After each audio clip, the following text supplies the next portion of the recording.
That entrepreneurship is something we must develop in Africa and indeed the developing economies of the world. That is why we have this program called Let's Talk Business on this station. We want you to watch because we sit down with entrepreneurs and they encourage you on how to develop your own entrepreneurship business. Keep watching Let's Talk Business on this station.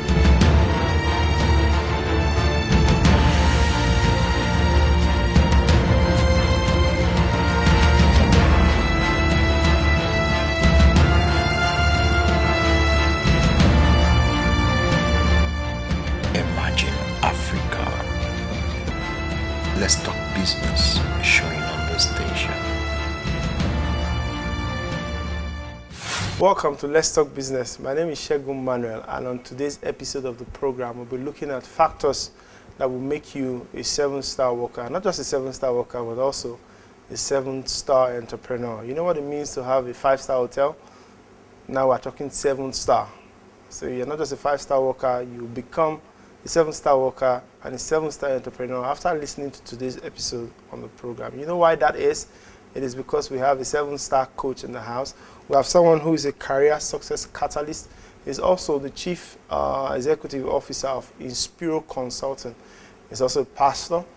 His name is Jimi Tewe. Jimi Tewe is, like I said, a consultant, a speaker, a pastor, and it's everything an entrepreneur needs to know. Jimmy, welcome to the program. Thank you very much. Thank you very much for being here. In this day of 7-star hotels, and we know the Burj Al Arab in Dubai is said to be a 7-star hotel. We've not finished exploring the 5-star experience. Now we have the 7-star. Yeah. Tell us about this 7-star experience. All right, the first thing I'm going to say is that even as we speak, there are more than one 7-star hotels in the world. Right now? Yes, there is in China, there's some other nations, even Iran is building one currently. And that's the thing about, mankind, excellence is not static. There's always improvement on the last best thing. And so what the 7-star hotel did was to spark interest in people saying, well, if it can be done in Dubai, it can be done anywhere. But basically the concept of the 7-star speaks about the highest level of performance or excellence. And again, if you learn from people that are speakers like Miles Monroe and the others, they talk about the fact that we have all hidden potentials within us. However, most people die without expressing this potential. So the 7-star worker or the 7-star businessman or professional is one that understands his potential fully and utilizes it in what he does, whether in the workplace or whether in the business that they're running. So that's where the concept was borrowed from. So as I'm speaking to you, I hear that Dubai has they're trying to build a 10-star hotel. So they're already working on 10-star? Yeah, so because somebody's going, well, hopefully. A 10-star worker. We'll just adjust. Okay, most people will be wondering, what's this 5-star, 7-star, 10-star? Yeah. Tell us, what are these 7 different stars that make up a 7-star worker? Because I know you organize a conference, yes. 7-star worker conference that has gone all over the world, because I saw you in London recently for that. Okay, all right, so there are actually 7 things, all right, that make up the 7-star worker. But beyond that, I think what we really want to sell is that idea about being the best that you're meant to be. Now, there are several factors, including, take for example, the 7-star worker professional has business acumen. Now, most people that have a job, for example, don't think about the fact that they're running a business. What they think about is the fact that they are coming to do their job within a business. Now, they don't have that ownership mentality. And so when they see opportunity to either make more money for the business, save more money for the business, increase the brand of the business, all right, they don't maximize those opportunities. And so they do their job, but like what we say to people is that, look, when you do your job, the best you get is a salary. When you do beyond your job, then you can now earn a promotion, or you can even get the right to own part of the organization at the point in time. And so that's the concept about it. So it moves from things about emotional intelligence to business acumen to having the technical competency and the skills and the know-how. And so there's several areas of it. In fact, to be very honest with you, it's more than 7. And so what we try to stress with the 7-star is not necessarily the 7 items, but a lot more about a mindset, a mentality, all right? And then being equipped to be able to deliver. Now, what we say is this, that we have 7-star ideas, but they're being run by 1-star individuals. So what's going to happen is they're going to have 1-star performance at the end of the day. You cannot have a 1-star, even if you share a 7-star vision, the people that you have, their capacity is what will deliver at the end of the day. So what we're now saying is that, interestingly, even if you are, let's say you rate, and that's where the 7-star, it's a rating in the hospitality industry. So even if somebody is rated currently as a 3-star, you can actually work on yourself, develop yourself, and become a 7-star worker. So that's the whole idea behind it. Tell me about this whole 7-star. I want you to break it down so that entrepreneurs that are watching from all over the world can learn from. We can do now. All right. So let's look at the working professional. Now, I'm a certified job evaluator. All right, and there are several methodologies in terms of job evaluation. Now, one of the methodologies, the one I'm certified in, is called the Hay methodology. All right. Now, for the Hay methodology, there are 3 areas that we look at. We look at your know-how. We look at the ability to solve problems. It's called problem solving. And the last one is called accountability. Now, know-how has 3 aspects to it: technical know-how, managerial know-how, and interpersonal skills. Now, I always say this way, okay, so that it's easy for people to understand. There are 2 GMs in every company. One of them is a gate man, one is the general manager, right? Okay, so now the know-how for a gate man is obviously lower than that for a general manager. The kind of problems the general manager solves is higher than that of a gate man. Now, the accountability of a gate man is different from that of the general manager. So they are rewarded differently based on the knowledge they have, based on the problems they solve, and based on what they're accountable for. So it therefore means that for you to improve yourself, you need to work on your know-how. Now, think about it. What do you know, all right? So know-how can be graded in several levels. So in Nigeria, for example, it's expected that somebody who has just finished from secondary school should not know as much as somebody who has finished from the university, all right? And then it keeps graduating. It should be expected that someone who has technical qualifications should know a bit more than even someone that just had an honorary BSc, for example. And so what happens is that you find that in an organizational structure, the more senior people are, the more the technical know-how is required to perform on the job. So it therefore means that if you want to stand out in the workplace, you must keep developing yourself. I do training for people in different organizations. One of the things they found out is that the moment people get a job, they don't read again. In fact, reading for them is stressful. You hear them say, I don't have time to read. I don't like reading. Now, these are people that have to read all their lives to get where they are. But they've now become comfortable in their jobs. But what I'm saying is that people that stand out in the workplace are people that have a culture of learning. So it's something that is part and parcel of them. So even if they're working in Lagos and they find out that they're stuck in traffic, they're listening to something to develop themselves. So the more you develop your technical know-how, the higher you rise. That's one. Managerial know-how. Now, the truth about it is that as you rise within an organization, your leadership competency should improve. Now, unfortunately, what happens many times is that they give them leadership positions, but it doesn't necessarily mean that leadership capacity has improved. So what they do is that you find leaders that are out to get results. The leader's job is not to get results, it's to get results through people. That's what we try to tell them. But you cannot do that without developing your leadership capacity, all right? And so that's another factor. The third one is interpersonal skills. Now, for interpersonal skills, the thing about it is that there is every job, typically you would have to interact with people. Either you're giving out information or you're receiving information. Now, typically, the more senior you are, the more you realize that you need to have that interpersonal. In fact, it's said that you need more social skills as you develop even a lot more technical skills. Why? Because you don't interact with people that are in the organization alone, you interact with people outside the organization. So if people don't have that capacity, what happens is that they are constrained within the functions that they run, and so they cannot develop because they cannot represent the organization adequately. And so you find out that somebody who is technically sound, yet does not know how to manage people, does not know how to network with people, you find out that the organization is not willing to allow them to represent them. And so they don't want to promote them. And so they don't get more pay, all right? And so they feel stuck at the end of the day. I'm going to stop you for now, but I will allow you to come back after we go on a short break. But when we come back, Jimi Tewe is still with us, and he'll be on the other side of Let's Talk Business. Don't go anywhere.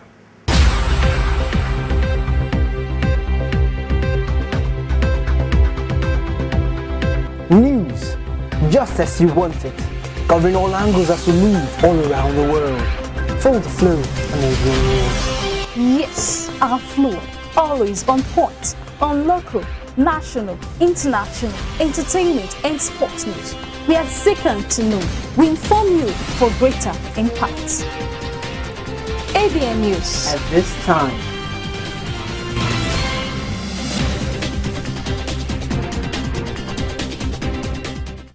Welcome back. Jimi Tewe has been telling us a whole lot about 7-star worker and indeed the 7-star entrepreneur.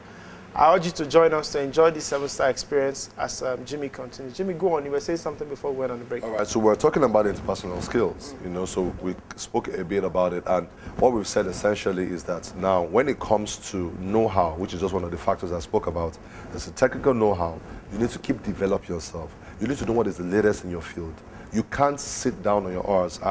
I'll give an example. Just last week, I sent out a broadcast on the social media platform talking about bankers, because several things are going on in the banking industry, and there are major adjustments that have to be made, because I personally believe that there are more people in the banking industry than the industry requires to function. All right, the competition has gone up because now everybody has the same year end, which wasn't the case before. All right, there's a lot of automation that is coming in. The desire for, now you have informed customers. So you go to the customer before, you say to him, fix money.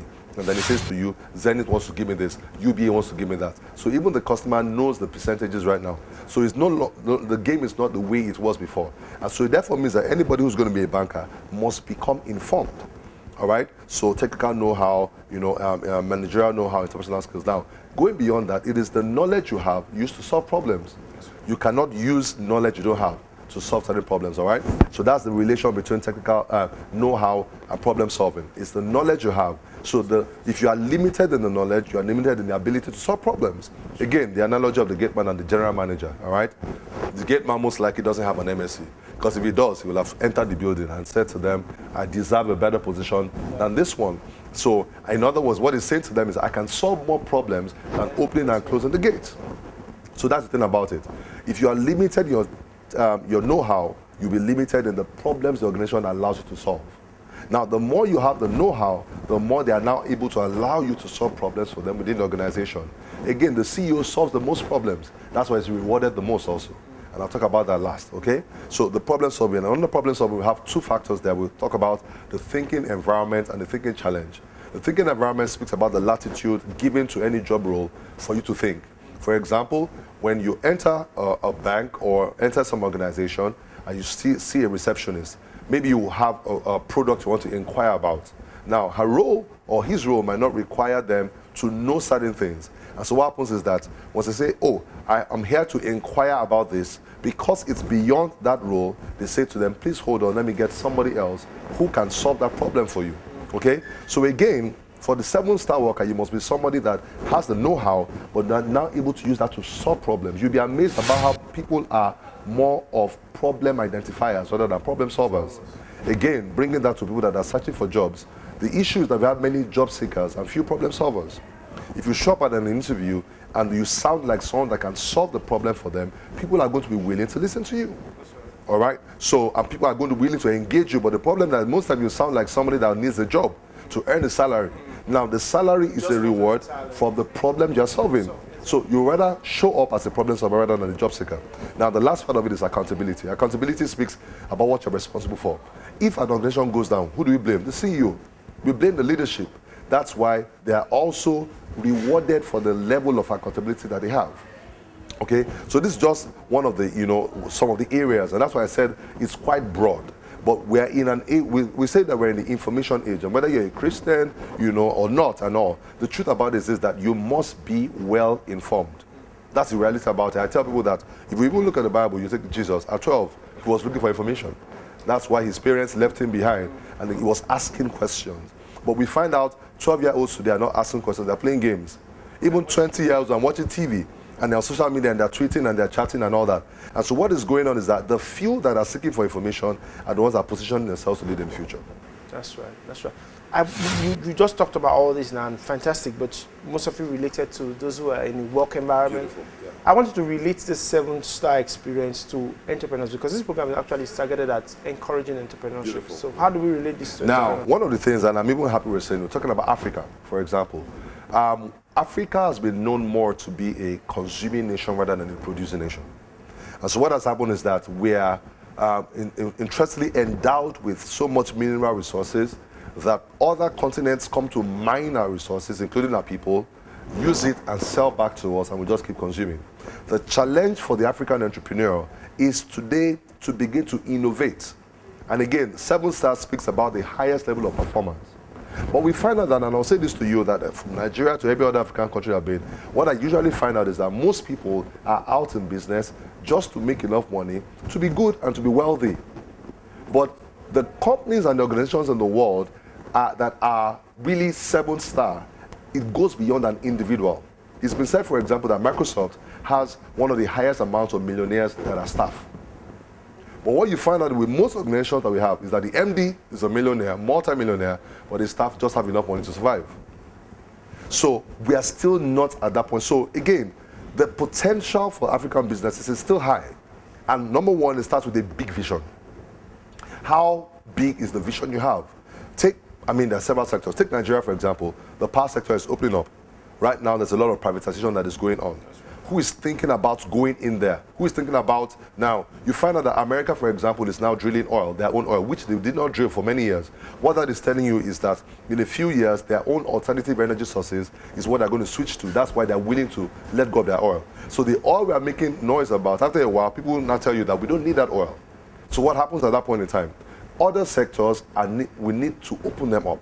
And so now, whatever area, whether it's products or services that people are providing, people need to begin to think and challenge themselves.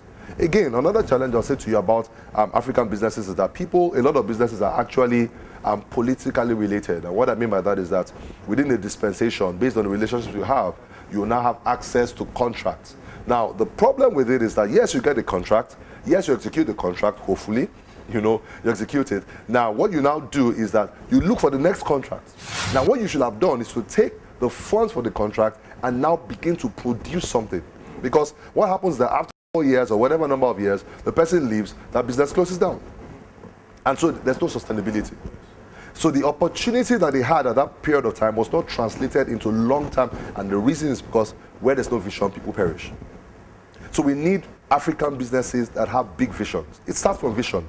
You can't, the story of Dubai is said that when Dubai discovered oil in 1960, what happened was that they discovered that the oil will last them only up until 2016, which is just a few years' time. And they said to themselves, if we spend this money anyhow, what will happen is that we will just revert to how we were before. It's a desert. So they said, this is what we're going to do. For every liter of oil that comes out of the ground, a portion of it will be used to invest. So they said, what do we have? We have sand, we have land, we have water. We have sand, we have the sun, and we have water.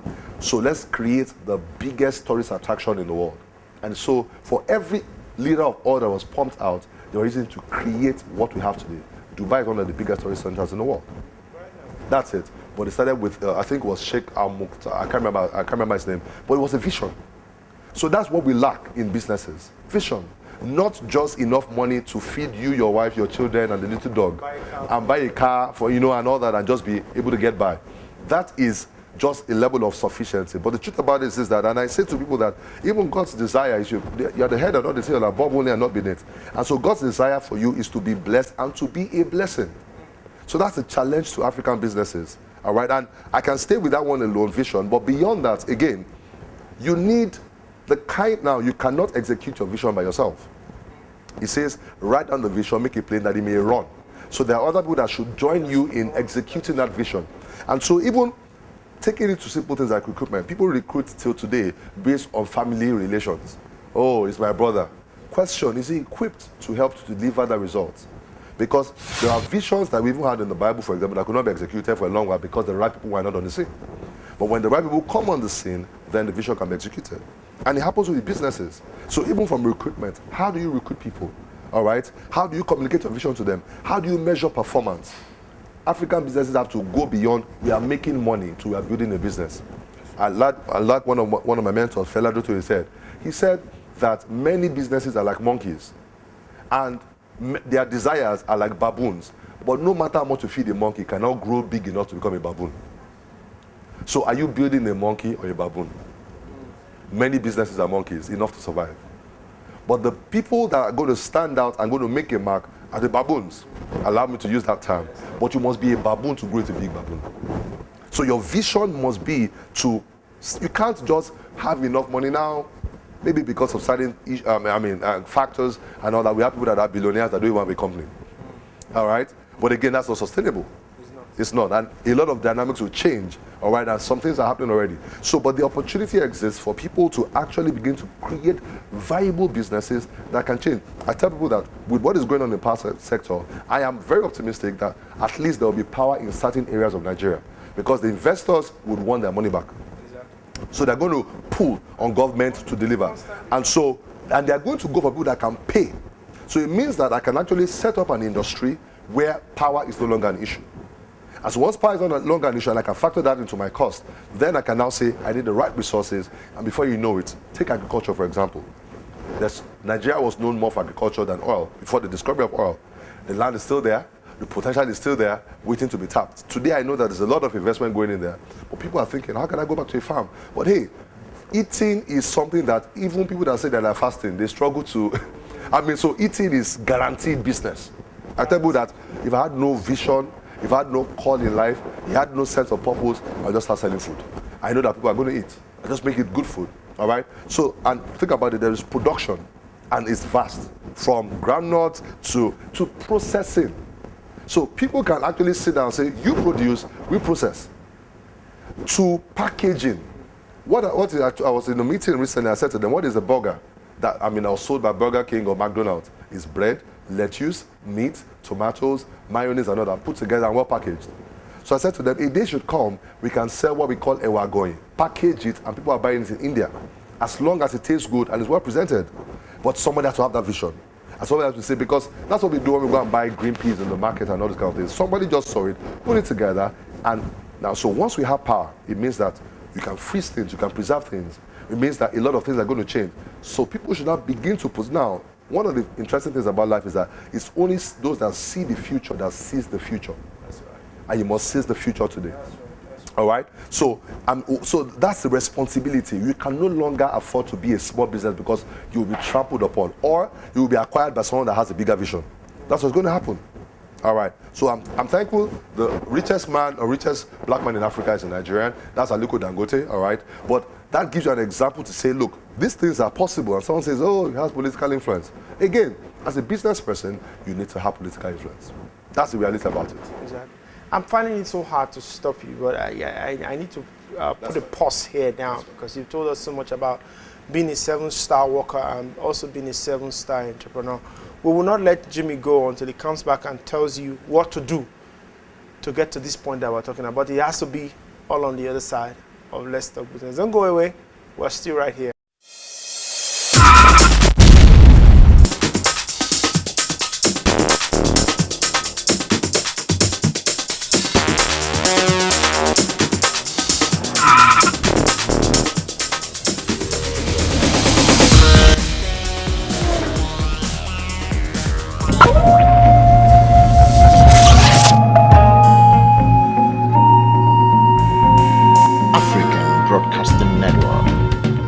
Welcome back. I'm going to ask Jimmy to tell you that last push that you need to hear to become the 7-star worker that you need to become. Not just a 7-star worker, those of us who are into entrepreneurship, to become that 7-star entrepreneur that our society really needs. In fact, service delivery in Africa and most of the developing nations of the world is very appalling. It's something we need to work on.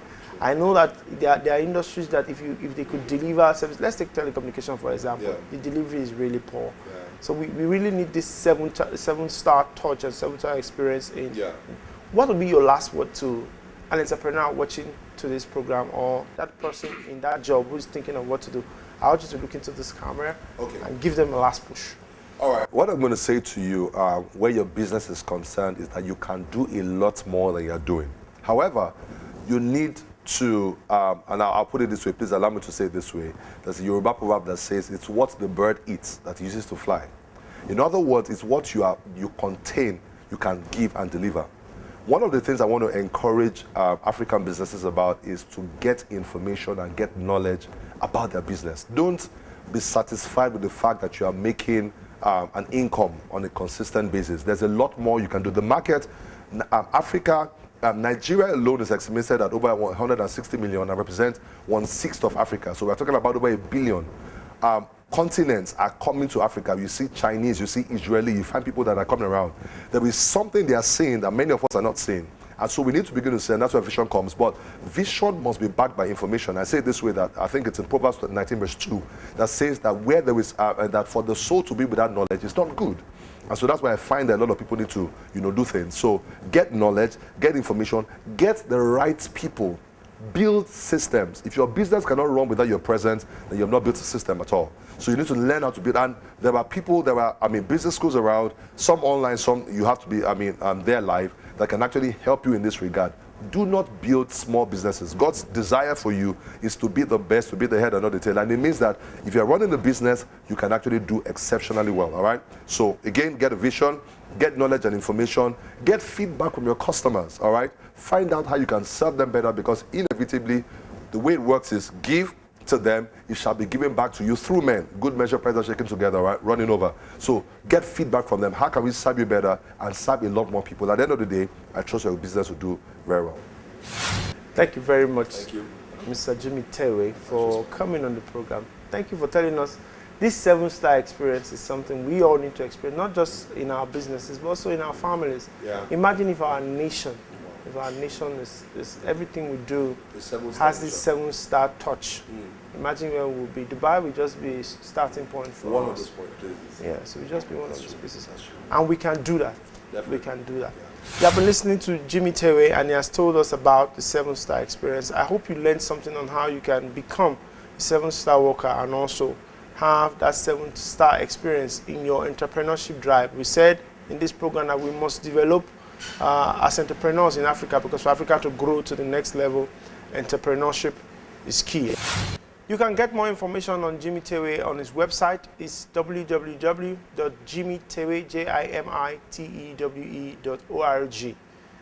www.jimitewe.org. You can get his materials, you can get his contact all on that site. I urge you to go there. As an entrepreneur, you need to follow up with what information is key. If you don't have enough information, you become the firm. So you don't want to be the firm, so follow Jimi on his website. We have been talking business. My name is Segun Manuel. One of the advantages of the third world countries is that they are emerging. They are You dynamic. employ people. What is the minimum wage that people are supposed to be paid for the kind of job they're doing?